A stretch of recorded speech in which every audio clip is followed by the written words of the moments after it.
ٹھیک ہے. دیکھیے بیٹا ادھر دیکھیے, یہ جو ہے وقف کرنے کا, رکنے کا دوسرا قاعدہ کیا ہے کہ اگر دو زبر ہے, کیا ہے, دو زبر پر ہم رک رہے ہیں, دو زبر پر کہیں پر بھی رکنا ہے, وہاں پر ایک زبر کو ہٹا کر الف مدہ پڑھا جائے, الف مدہ پڑھا جائے.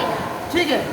کہیں پر بھی قرآن مجید میں آیت کی وجہ سے یا سانس ختم ہونے کی وجہ سے کسی حرف پر دو زبر ہے, وہاں ہم کو رکنا ہے, تو دو زبر میں سے ایک زبر کو ہٹائیں گے اور الف پہلے سے لکھا ہوا ہوتا ہے.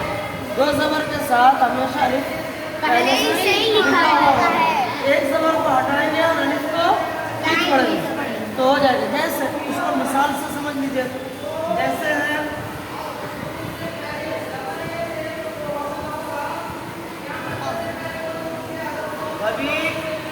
کیا ہے, تو ہم کو یہاں پر سانس لینا ہے, رکنا ہے, یا اس طریقے سے کوئی علامت ہو رکنے کا, ہم یہاں رکیں گے تو رکتے وقت کیا کرنا ہے, دو زبر میں سے ایک زبر کو ہٹا دیجیے. ایک زبر کو جب ہٹا دیا تو الف مدہ ہو گیا, اب اس کو کھینچ کے پڑھیں گے خبی. اب اس وقت خبی رنگ بول کے ہم کو نہیں رکنا ہے. کیسے رکنا ہے, آپ لوگ سمجھ میں آ گیا کیسے؟ یہ کیا ہے,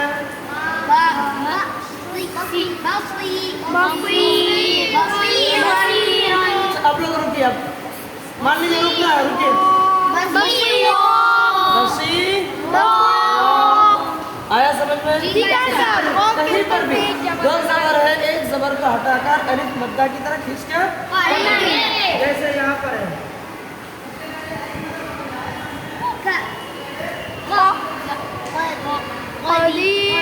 کیا ہے, قدیر, لیکن آپ کو رکنا ہے تو کیا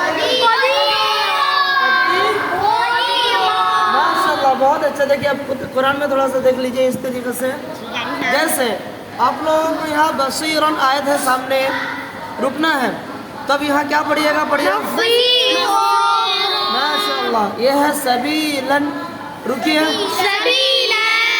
یہ تو آیت ہے, یہاں پر دیکھیے دو زبر ہے, آیت نہیں ہے لیکن سانس ختم ہو گئی, تب رکیے سوا, ماشاء اللہ, سوا. قاعدہ کیا ہے, دو زبر میں سے ایک زبر کو ہٹا کر کھینچ کے رکیے, سوا. یہ دیکھیے مقیتن ہے, کیا ہے, کیا رکنا ہے, کیا بولتے ہیں,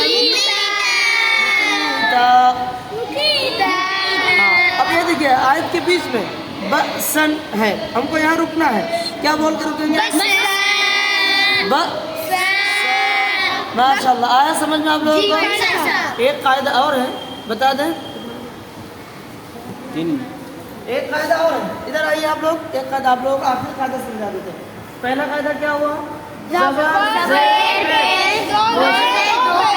پر رکنا ہو تو, دوسرا قاعدہ ہے کہ دو زبر پر, کیا, دو زبر پر رکنا ہو تو ایک زبر کو ہٹا کر الف مدہ کی طرح پڑھیں, جیسے خبیرن کا کیا پڑھے, خبیر, بصیرن کو, قدیرن کو, آ گیا دونوں قاعدے. رکنے کا آخری قاعدہ کیا ہے کہ اگر قرآن مجید میں یا کسی عربی بات میں, حدیث میں ہو, کہیں پر بھی ہو, اگر رکنا ہو,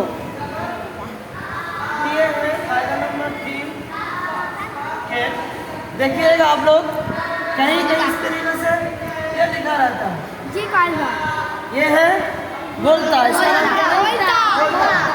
کہیں پر بھی قرآن مجید میں کہیں پر بھی اس طریقے سے بولتا ہے اور آپ کو بولتا پر رکنا ہے. یہ علامت کی وجہ سے یا سانس ختم ہونے کی وجہ سے بولتا پر رکنا ہے. تو صرف آپ کو کرنا ہے کہ اس بولتا کے اس دونوں ہٹا دیجئے, کیا بن گیا, کیا, ہاں بن گیا. اب بولتا کے نقطہ کو, تا کے نقطے کو ہٹایا, کیا بن گیا, ہاں بن گیا. اب اس کے اوپر زبر زیر پیش کچھ نہیں ہے, صرف کر دیجئے جزم, ہاں بنائیے اور ہاں کے اوپر جزم لائیے.